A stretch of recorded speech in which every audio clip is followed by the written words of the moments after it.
उन्होंने कहा कि बहुत करोड़ों रुपया का लेन देन हुआ है, ट्रांजैक्शन हुआ है एमवीवी न्यास और हमारी वाइफ के बीच में।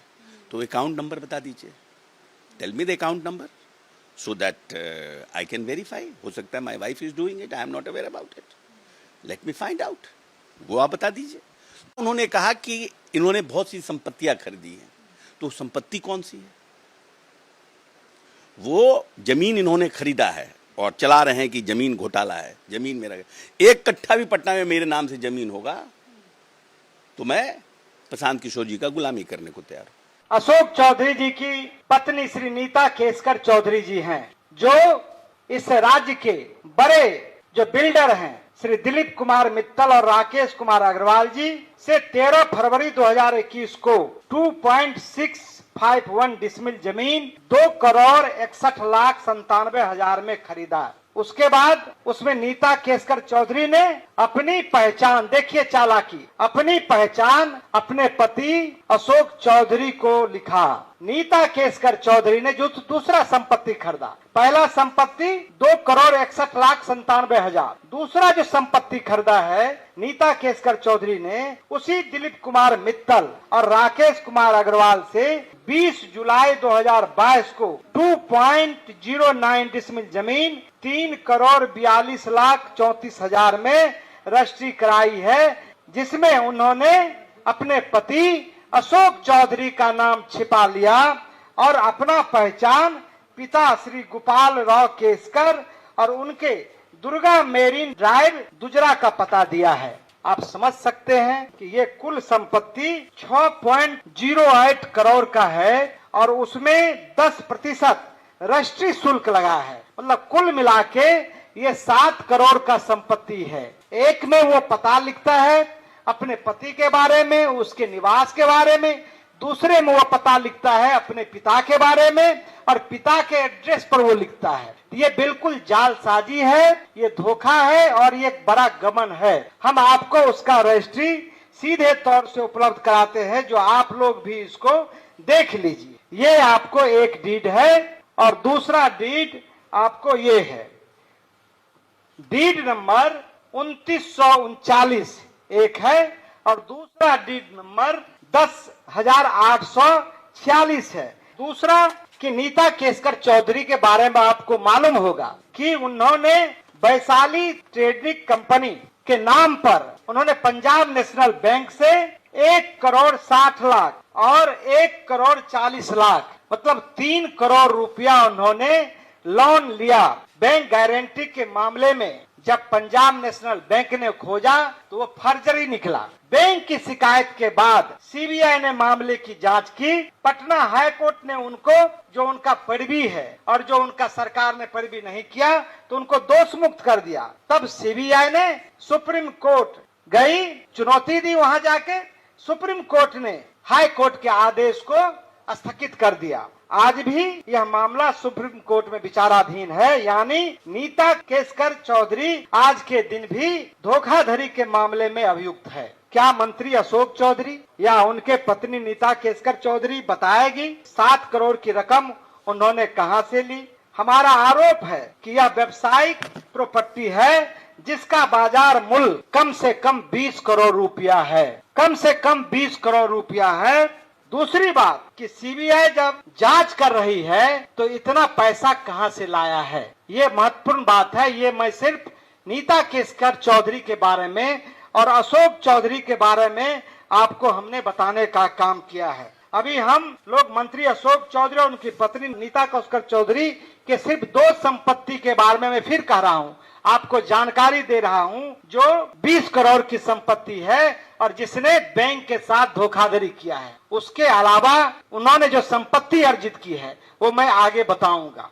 अब मैं आता हूं, ये डीड यदि आप लोग कोई लेना चाहते हैं, देखना चाहते हैं तो इसको देख सकते हैं। दूसरा, प्रशांत किशोर जी ने ये कहा था कि जो मानवीय वैभव विकास न्यास है ने अशोक चौधरी की बेटी सांभवी चौधरी और स्वर्गीय किशोर कुणाल के पुत्र सायन कुणाल के साथ विवाह के रिश्ता तय होने और विवाह संपन्न होने के दरमियान खरीदी गई संपत्ति है जो करोड़ों में है, जो करोड़ों में है। तो उन्होंने कहा कि उसके पहले वो ट्रस्ट जितना खरीदता था और उसके 10 वर्ष का, तो वो कभी भी इस तरह का संपत्ति नहीं खरीदा गया था। तो प्रशांत जी ने कहा मानव वैभव विकास न्यास के विरुद्ध कोई हमको मतलब पेपर नहीं है और ना कोई हमारे पास ये है, लेकिन चूंकि जब उनका बेटी का विवाह तय होता है और शादी से पहले मात्र 4 महीने के दरमियान खरीदी गई 6 जमीन का डीड मैं आज आप सब लोगों से शेयर कर रहा हूं। जो पहला है, जो पटना के पौष इलाके में श्री कृष्णापुरी में है, वो है आपको पहला डीड है जो 28/3/2021 को खरीदी गई है। वो है 5 करोड़ 50 लाख की संपत्ति है और ये डीड ओरिजिनल है। ये डीड आप देख सकते हैं, ये डीड देख सकते हैं और आपको मैं उपलब्ध भी करा दूंगा पीडीएफ उसका। दूसरा उन्होंने रूपसपुर में खरीदा 3 करोड़ 43 लाख का, जो 12/5/2022 को मानव वैभव विकास ने रजिस्ट्री करवाया है। 2 तीसरा जो है वो है रूपसपुर में ही 8 करोड़ 90 लाख का 12/5/2022 को, ये ट्रस्ट के द्वारा ही ये जमीन खरीदा गया। चौथा जो है वो है मैनपुरा में 7.20 करोड़ 7 करोड़ 20 लाख रुपए का उन्होंने खरीदा, जिसका डीड नंबर है 10,512 और डेट है 14/7/2022। ये आप देख लें, मैं इसका भी आपको उपलब्ध करा दूंगा। और 5वां है पाटलिपुत्रा में खरीदा है 15/7/2022 को, उसका डीड नंबर है 10,555, जो 15/7/2022 को 2 करोड़ 5 लाख रुपए में खरीदा है, उसका डीड ये है। ये सब ओरिजिनल है। और अंतिम मैं आपको बताना चाहता हूं, पाटलिपुत्रा में 15 करोड़ 50 लाख रुपए का ये पाटलिपुत्रा में जो खरीदा गया है, मैं आपको उसका पता बता देना चाहता हूं। ठीक ऑफिस से आगे आप चले जाइए, उसमें बिल्डिंग बहुत तेजी से वो मकान, बहुमंजिला मकान बन रहा है, ये 15 करोड़ का। मैं आपको बताना चाहता हूं कि कुल संपत्ति जो खरीदा गया है वो 42 करोड़ 55 लाख का जो सरकारी मूल्य है उस पर खरीदा गया है। लेकिन एक सिर्फ मैं आपको वानगी बताना चाहता हूं, यदि किसी को पता लगाना है तो मैं आपको ये उपलब्ध करा देता हूं। ये ठीक यहां से 200 मीटर के दूरी पर वो है, उसका बाजार मूल्य सिर्फ एक मकान का, जमीन का सिर्फ बाजार मूल्य उसका लगभग 100 करोड़ रुपया होगा, 100 करोड़ रुपया होगा। अशोक चौधरी जी, इस ट्रस्ट पर हमारा कोई सवाल नहीं है, क्योंकि इसके खिलाफ हमारा कोई ये तथ्य नहीं आया है। लेकिन एक परिस्थिति जन साक्ष्य लगता है कि जब इनके बेटी के साथ सगाई होती है तभी ये संपत्ति कैसे आता है। तो आपको मैंने ये पूरा प्रमाण के साथ आपको मैंने दिखाया है, ये आप देखें। और आप उनके परिवार से, खास करके प्रशांत जी ने कहा कि किशोर कुणाल की छवि एक ईमानदार और अच्छे लोगों की रही है, एक उनका जो चारित्रिक रहा है वो बिहार में अच्छे लोगों का रहा है। लेकिन पता नहीं किस दुश्मनी से, ये भगवान का संजोग मानिए कि अशोक चौधरी ने किस जन्म का बदला लेने के लिए एक तरह से उस ट्रस्ट को, जिसमें जियालाल आर्य जैसे लोग हैं, उनको बदनाम करने की साजिश है। एक बात मैं आपको और बताना चाहता हूं कि जो इस ट्रस्ट में सेक्रेटरी है वो बिहार के मुख्य सचिव की मां प्रोफेसर कविता श्रीवास्तव जी हैं, जो इसमें सेक्रेटरी हैं। मैं सिर्फ आपको जानकारी दे रहा हूं, उनको ये बात बताना चाहिए ट्रस्ट के लोगों को। और 15 साल का जो खरीद बिक्री का ट्रस्ट ने काम किया है उसको बताना चाहिए। एक मैं और आपसे कहना चाहता हूं कि जो ये कागजात है वो कागजात सिर्फ मैं आपको छो दिया हूं, इसके अलावा दर्जनों जो डीड है, जो खरीदा गया है, वो हमारे पास उपलब्ध है, जो समय आने पर मैं आपको उपलब्ध करा दूंगा।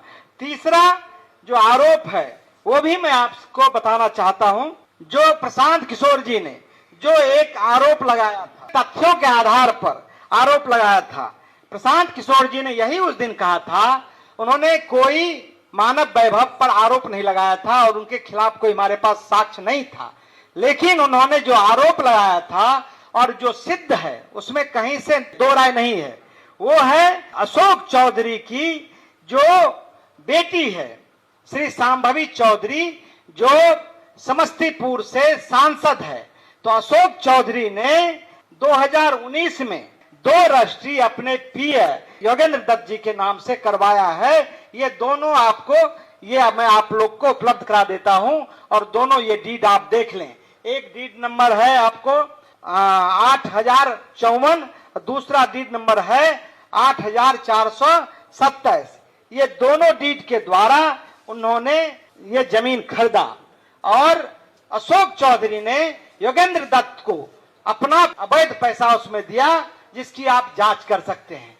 लेकिन 1 साल 6 महीने के बाद श्री अशोक चौधरी जी ने अपने बेटी के नाम से वो दोनों जो रजिस्ट्री था, लगभग 74 डिसमिल, पटना का 23 कट्ठा बोला जाता है, वो बहुत मूल्यवान जमीन है, वो 34 लाख में वो खरीदते हैं। और अशोक चौधरी ने कहा कि हमको साक्ष्य नहीं मिला है, इस जमीन का साक्ष्य नहीं मिला है। तो आपके माध्यम से मैं उनको साक्ष्य उपलब्ध करवाना चाहता हूं। और बैंक अकाउंट, जो बैंक अकाउंट से उन्होंने 10 लाख रुपया दिनांक 20/3/2021 को ट्रांसफर किया है और 21/2/2021 को रजिस्ट्री हुआ है, उसमें 10 लाख रुपया योगेंद्र दत्त के खाते में सांभवी चौधरी भेजती है।